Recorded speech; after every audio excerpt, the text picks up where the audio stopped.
قیدیوں میں بنو المستلق کے رئیس حارث بن ابی زرار کی صاحبزادی جویریہ بھی تھیں۔ مدینہ منورہ آ کر ان کے اسلام لانے پر نبی صلی اللہ علیہ وسلم نے انہیں آزاد کر کے ان سے شادی کر لی۔ اس پر صحابہ کرام نے بنو المستلق کے 100 گھرانے آزاد کر دیے۔ یہ پہلے ہی مسلمان ہو چکے تھے۔ صحابہ کرام نے انہیں آزاد کرتے ہوئے کہا، یہ رسول اللہ صلی اللہ علیہ وسلم کے سسرال کے لوگ ہیں۔ اس طرح ام المومنین سیدہ جویریہ رضی اللہ عنہا اپنی قوم کے لیے نہایت عظیم اور برکت والی خاتون ثابت ہوئیں۔ اس غزوے سے واپسی پر جب مسلمانوں کے پاس پینے کے لیے اور وضو کے لیے پانی نہ بچا تو تیمم کا حکم نازل ہوا۔ اسی سال پردے کا حکم نازل ہوا۔ مسلمان عورتوں اور مردوں کو نگاہ نیچی رکھنے کا حکم دیا گیا۔ پردے کے متعلق احکامات سورہ نور کی آیت 30 اور 31 میں تفصیل سے موجود ہیں۔ پردے کے اس حکم سے پاکیزہ خواتین بلکہ سبھی خواتین کی عزت و عصمت کو ہمیشہ کے لیے پناہ گاہ مل گئی، اور انسانی معاشرے میں عورتوں کی عزت اور وقار کو انتہائی قابل قدر تحفظ مل گیا۔ اس طرح عورتوں کے لیے احترام میں اس قدر اضافہ ہوا کہ جو کائنات کے کسی اور نظام نے عورتوں کو عطا نہیں کیا تھا۔ خواتین کو اگر اپنا مقام، مرتبہ، حیثیت اور اہمیت معلوم کرنا ہو تو انہیں تعلیم اسلام کے راستے میں یہ سب کچھ میسر ہوگا۔ چند سال پہلے تک اسلام کے راستے میں مصائب اور مشکلات کے پہاڑ حائل تھے، لیکن اب رسول اللہ صلی اللہ علیہ وسلم کے اعجاز، اخلاق اور تدبر سے اور مسلمانوں کے اخلاص، ایثار اور کوششوں سے وہ ایک ایک کر کے دور ہو گئے۔ اب اسلام کی ترقی کی راہ میں بس 2 ہی رکاوٹیں رہ گئی تھیں، ایک مکہ کے مشرک، دوسرے خیبر کے یہودی۔ مکے کے مشرکوں سے آپ یہ چاہتے تھے کہ وہ اسلام کی تحریک کو امن و امان سے آگے بڑھنے دیں، اور جو لوگ خوشی سے اسلام کے حلقے میں آنا چاہیں انہیں یہ موقع دیا جائے۔ مکہ معظمہ میں غریب اور کمزور مسلمان عورتوں، بچوں اور بے بس مسلمان مردوں کو جو نظر بند کر رکھا ہے انہیں مدینہ منورہ آنے دیا جائے۔ مسلمانوں کو مکہ آنے جانے اور خانہ کعبہ کے طواف اور حج کی آزادی مل جائے۔ دوسری طرف رسول اللہ صلی اللہ علیہ وسلم خیبر کے یہود سے صرف یہ چاہتے تھے کہ وہ اسلام کی طاقت کو تسلیم کر لیں۔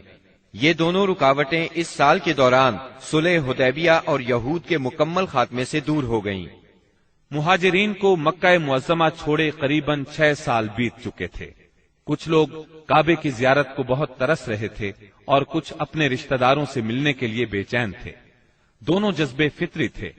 ہجرت کے مقدس فریضے نے اس فطری جذبے کو دبا دیا تھا۔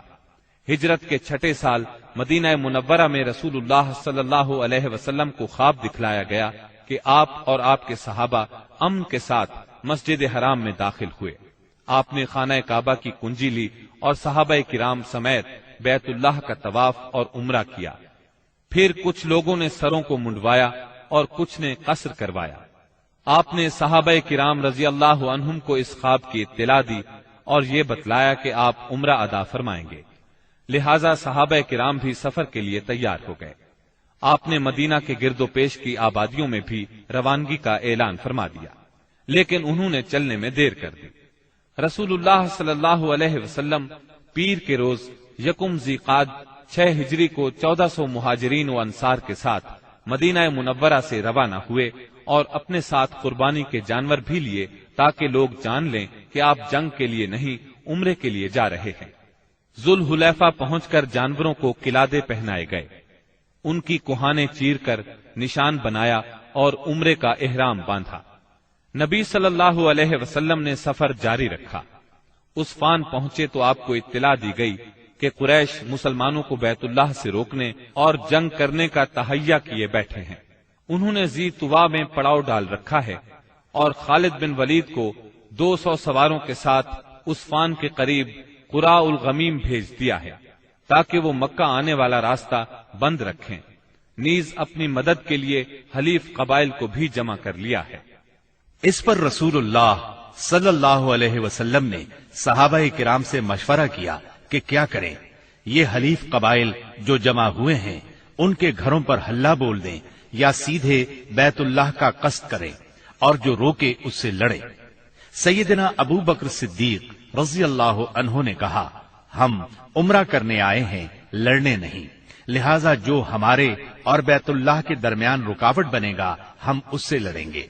رسول اللہ صلی اللہ علیہ وسلم نے اس رائے کو پسند فرمایا۔ ادھر خالد بن ولید نے ظہر کی نماز میں مسلمانوں کو رکوع اور سجدہ کرتے دیکھا تو کہا، یہ لوگ غافل تھے، ہم نے حملہ کیا ہوتا تو انہیں مار لیا ہوتا۔ پھر انہوں نے طے کیا کہ عصر کی نماز کے دوران حملہ کریں گے، لیکن اللہ نے ظہر اور عصر کے درمیان صلاۃ خوف یعنی حالت جنگ میں نماز کا حکم نازل فرمایا۔ اس حکم میں وضاحت کی گئی کہ اس حالت میں مسلمان نماز کس طرح ادا کریں۔ اس طرح خالد بن ولید کے ہاتھ سے یہ موقع بھی جاتا رہا۔ پھر رسول اللہ صلی اللہ علیہ وسلم نے اس راستے کو چھوڑ کر ایک دوسرا راستہ اختیار کیا اور مکے سے نیچے داہنے ہاتھ چل کر سنیت المرار پہنچ گئے، جہاں سے حدیبیہ میں اترتے ہیں۔ وہاں پہنچے تو آپ کی اونٹنی بیٹھ گئی، لوگوں نے اسے اٹھانے کی کوشش کی تو بھی نہ اٹھی۔ اب لوگوں نے کہا، قصوا اڑ گئی ہے۔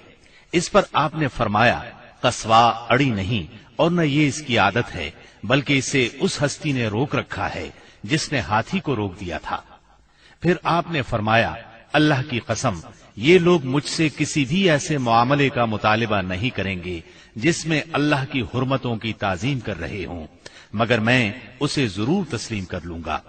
اس کے بعد آپ نے اونٹنی کو ڈانٹا تو وہ اچھل کر کھڑی ہو گئی۔ پھر آپ نے آگے بڑھ کر حدیبیہ میں پڑاؤ ڈالا۔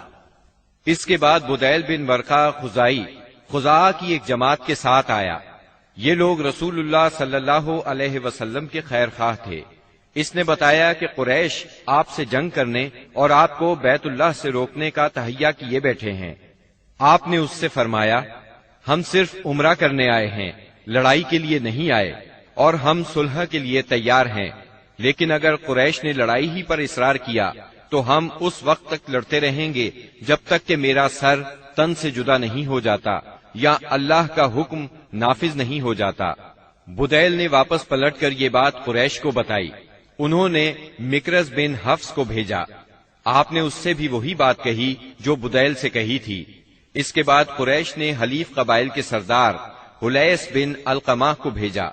جب وہ نمودار ہوئے تو رسول اللہ صلی اللہ علیہ وسلم نے فرمایا، یہ شخص ایسی قوم سے تعلق رکھتا ہے جو قربانی کے جانوروں کا بہت احترام کرتی ہے، لہذا جانوروں کو کھڑا کر دو۔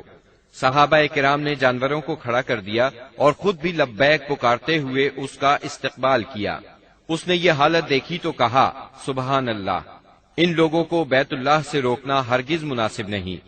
بھلا یہ کیا کہ لخم، جذام اور حمیر کے لوگ تو حج کریں اور عبد المطلب کا بیٹا بیت اللہ سے روک دیا جائے۔ بیت اللہ کے رب کی قسم، قریش برباد ہوئے، یہ لوگ عمرہ کرنے آئے ہیں۔ قریش نے یہ بات سنی تو کہا، بیٹھ جاؤ، تم اعرابی ہو، تمہیں چال بازیوں کا علم نہیں۔ اس کے بعد قریش نے عروہ بن مسعود ثقفی کو بھیجا۔ اس نے آ کر بات کی۔ رسول اللہ صلی اللہ علیہ وسلم نے اس سے بھی وہی کہا جو بدیل سے کہا تھا۔ اس نے دربار نبوت کی کیفیت دیکھی تو دنگ رہ گیا۔ اس نے مکہ واپس جا کر کہا، میں نے قیصر و کسریٰ کے دربار دیکھے ہیں، مگر جیسے جانثار محمد بن عبداللہ کو ملے ہیں ان کی کوئی مثال نہیں۔ ان کے نبی جب وضو کرتے ہیں تو یہ لوگ وضو کا پانی زمین پر نہیں گرنے دیتے۔ اب رسول اللہ صلی اللہ علیہ وسلم نے طے کیا کہ قریش کے پاس ایک سفیر بھیجیں جو انہیں یقین دلائے کہ آپ عمرہ ہی کے لیے آئے ہیں۔ چنانچہ آپ نے سیدنا عثمان بن عفان رضی اللہ عنہ کو روانہ فرمایا اور انہیں یہ حکم بھی دیا کہ وہ مکہ کے کمزور مومن مردوں اور عورتوں کے پاس جا کر انہیں قریب ہی فتح کی بشارت سنائیں اور یہ بتلا دیں کہ اللہ تعالی اپنے دین کو مکہ میں ظاہر اور غالب کرنے والا ہے، یہاں تک کہ کسی کو ایمان چھپانے کی ضرورت نہیں ہوگی۔ سیدنا عثمان رضی اللہ عنہ ابان بن سعید اموی کی پناہ میں مکہ معظمہ کے اندر داخل ہوئے اور پیغام پہنچایا۔ قریش نے سیدنا عثمان کو پیشکش کی کہ بیت اللہ کا طواف کر لیں۔ اس پر سیدنا عثمان رضی اللہ عنہ نے فرمایا، یہ کیسے ممکن ہے کہ رسول اللہ صلی اللہ علیہ وسلم کو تو بیت اللہ سے روک دیا جائے اور عثمان طواف کرے۔ پھر انہوں نے سیدنا عثمان رضی اللہ عنہ کو روک لیا۔ غالباً وہ چاہتے تھے کہ آپس میں مشورہ کر لیں، پھر جواب سمیت انہیں رخصت کریں، لیکن ان کے واپس پہنچنے میں دیر ہوئی تو مسلمانوں میں یہ افواہ پھیل گئی کہ انہیں قتل کر دیا گیا ہے۔